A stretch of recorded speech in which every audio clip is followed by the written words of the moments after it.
The one, the only, Ben Sion.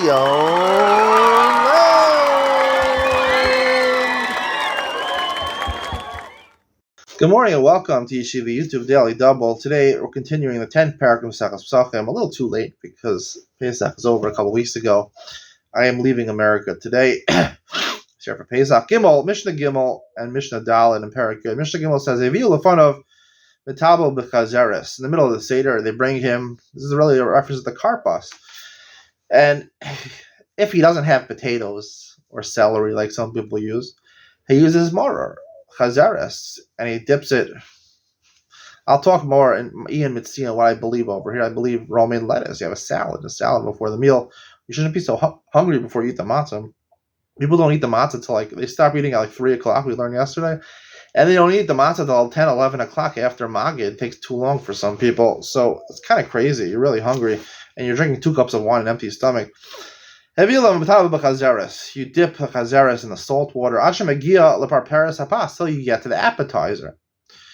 Now, what is the appetizer? There's no appetizer. First you eat the matzah, then you eat the maror. You don't say the maror is the appetizer. You already made the hamotzi on the matzah. We'll talk more about this, the real explanation, I believe, in Iyum Tzion. If you find of matzah v'chazeres v'charos, this is talking about korech. You bring him the matzah and the maror and the charoses. So sheitav shilin.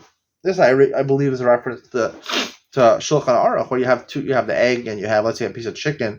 The meal, mitzvah, even though charoses, dipping in charoses is not a mitzvah, it's a nice zecher according to the Tanakama. It's a mitzvah to do it because it's a zecher for the tapuach. There's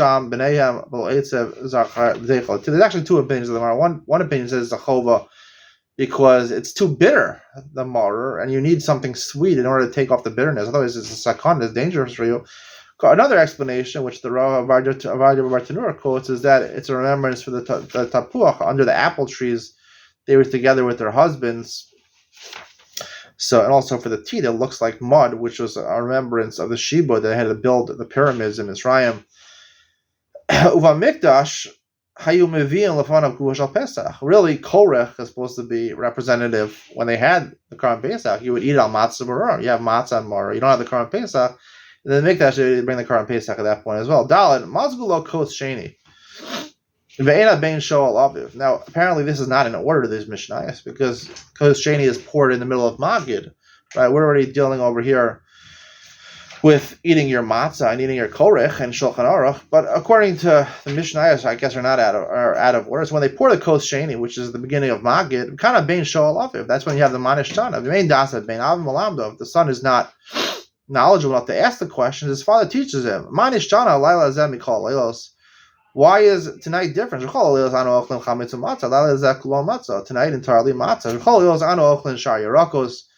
We eat other vegetables. Other than that maror. Now we all eat maror. We're eating bitter herbs, that romaine lettuce, so bitter. Every year we eat different types of meat, whether some are grilled or roasted, some of them are slow cooked, some of them are regular cooked.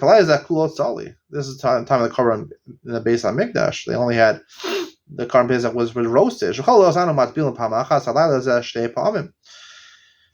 Tonight we dip twice. Once in the charosas and one in karpas.